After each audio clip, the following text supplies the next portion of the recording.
100 years ago, Abraham Lincoln, a great American whose symbolic shadow looms over the rally in the form of the Lincoln Memorial, signed the Emancipation Proclamation.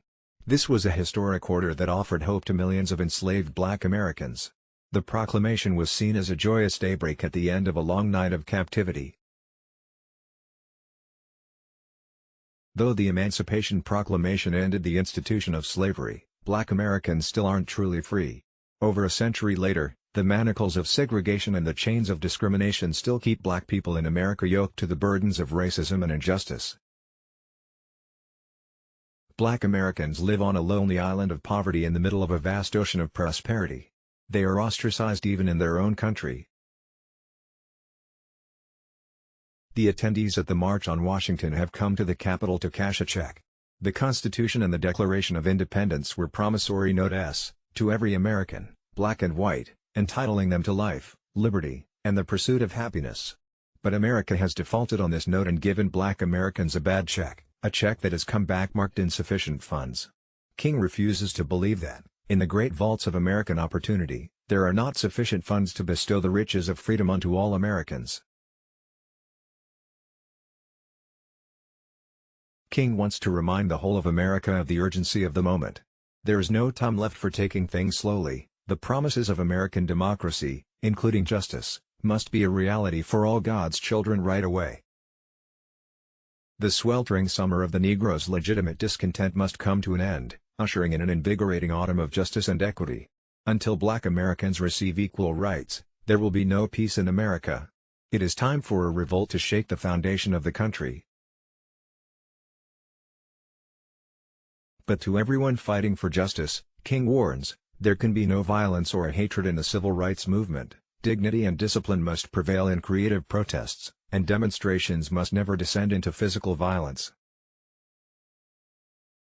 King urges his listeners to meet physical force with soul force and remain in the majestic heights of righteous nonviolent resistance no matter the provocation.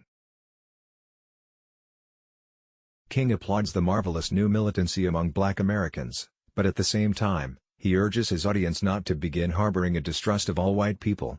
Many white Americans have realized that their fates are tied to the fates of black Americans. The freedoms of both groups are inextricably bound, and neither race can walk alone. As these groups walk together, they must vow to march ahead and never look back. There can be no satisfaction in any part of America until black Americans are no longer victimized by police, until they are allowed to enjoy the same accommodations as white Americans, and until they have full social mobility. King says that he knows how much attendees at the march have suffered. Many have been incarcerated, persecuted, and victimized by police brutality. But King urges these individuals to keep their heads held high. Unearned suffering, King says, is redemptive. King urges his listeners to return to their home states across the nation, from Alabama to the ghettos of the northern cities, knowing that America can and will be changed. There is no time to despair, it is time to face the challenges of the moment head-on. Even though the fight will be hard, King has a dream rooted in the American dream. He dreams that one day, America will live out the true meaning of its creed. It will at last embody the foundational truth of its creation, the idea that all men are created equal. King dreams that someday, the sons of former slaves and former slave owners will be able to join together as brothers. He dreams that places like Mississippi, though currently sweltering with the heat of injustice, will soon become cool oases of freedom. King also dreams that, one day, his 4 children will live in a nation that does not judge them by the color of their skin, but by the content of the character. King dreams that in his home state of Alabama, where he lives with his family, the vicious racists there will lose political and social power. He dreams that one day, even in a place as racist as Alabama, little black boys and little black girls will be able to join hands with little white boys and white girls as sisters and brothers. King dreams that valleys will be exalted and mountains brought low, that what's rough will be smoothed and what's crooked will be made straight. He dreams that all of humanity will see the glory of the Lord. King's dream gives him the faith to return to the South and continue fighting to craft a stone of hope out of a mountain of despair. It is his faith in a dream of a better America that he hopes will inspire everyone in attendance to work together and fight together until all of them are free.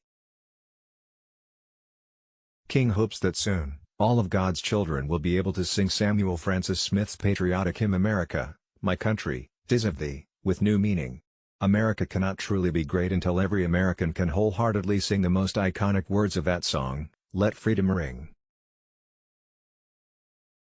King calls out for America to let freedom ring all across the nation, from the hilltops and mighty mountains of the Northeast, to the snowy, curvaceous slopes of the West. He also calls for freedom to ring out from every hill and molehill of the South. Once these calls for freedom ring out across the nation, the country will be one step closer to the day when all of God's children, regardless of their race or religion, will be able to join hands and sing the words of an old Negro spiritual, free at last, free at last. Thank God Almighty, we are free at last.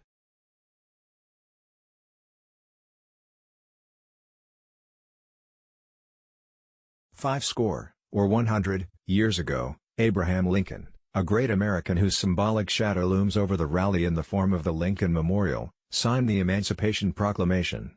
This was a historic order that offered hope to millions of enslaved black Americans. The proclamation was seen as a joyous daybreak at the end of a long night of captivity. Though the Emancipation Proclamation ended the institution of slavery, black Americans still aren't truly free. Over a century later, the manacles of segregation and the chains of discrimination still keep black people in America yoked to the burdens of racism and injustice.